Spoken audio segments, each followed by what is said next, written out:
Nah, kemudian ada lagi hal yang scientific tapi belum empirik.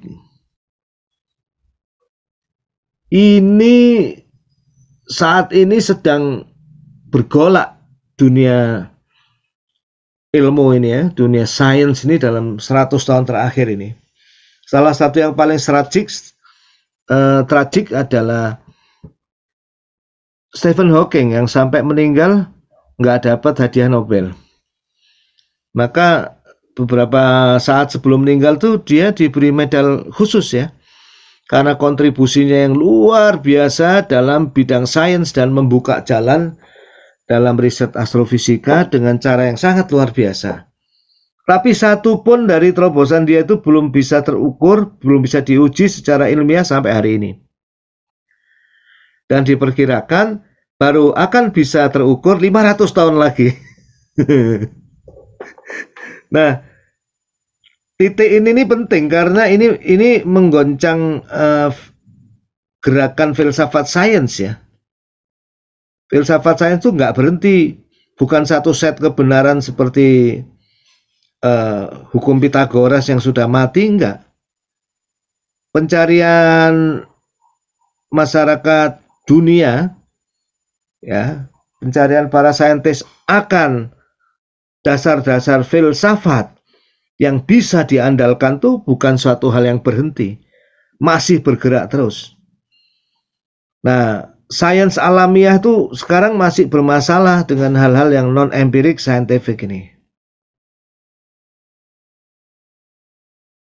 Ini benar-benar yakin ini benar-benar akan kita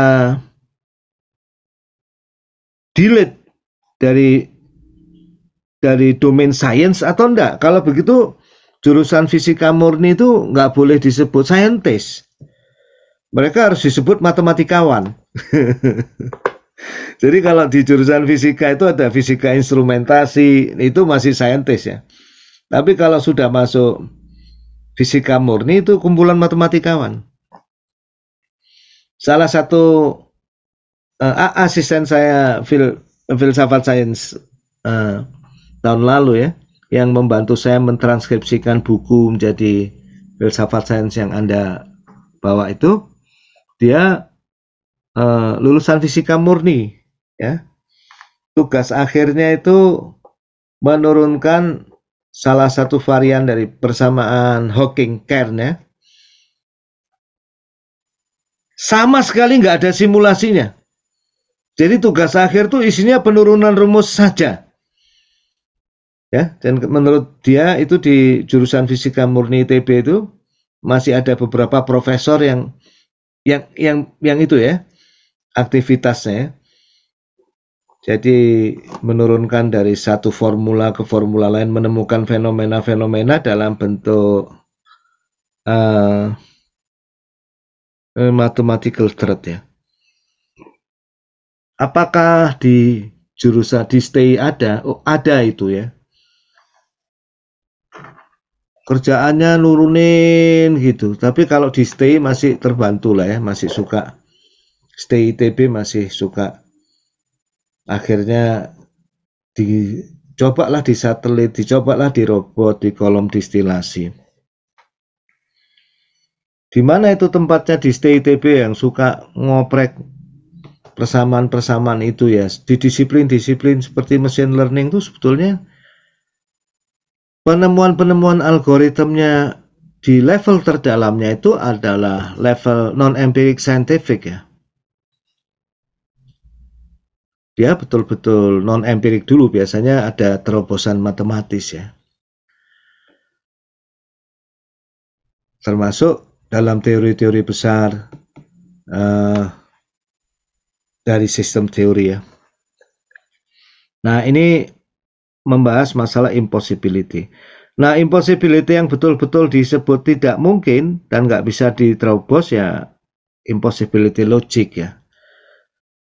Yaitu yang melanggar prinsip non-kontradiksi. Nah, jadi diskusi kita tentang apa yang mungkin dan apa yang tidak mungkin, ini disimbolkan dalam satu gambar ini. Jadi sesuatu bisa jadi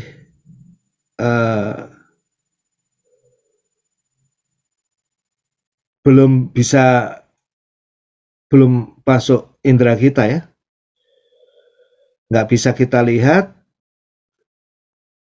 tapi dia saintifik, yaitu bisa kita ukur dan logis. Ya contohnya ini kabut elektron. Nah itu sudah masuk dalam hal yang saintifik, dia nggak bisa kita lihat, tapi bisa kita uji secara empirik ya. Nah, sesuatu yang saintifik ini nanti terbagi dua lagi ya sebetulnya. Saintifik yang betul-betul sudah empirik, ya kalau disebut sains sebetulnya harus empirik ya. Nah, di batas antara saintifik dan logik ini ada yang kita sebut, ya ini bagian dari pengembangan sains, ada di batas garis batas ini. Dia hal-hal seperti teori Dawai atau gelombang elektromagnetik pada awalnya itu ada di batas ini ya, sebelum dia teruji. Setelah teruji dia masuk ke domain saintifik. Dan kemungkinan yang lebih luas lagi, tempat imajinasi manusia itu bisa melakukan eksperimen dalam pikiran dan mengembangkan sains ke arah-arah yang tak terhitung banyaknya, itu kita sebut sebagai ranah kemungkinan logik. Ya.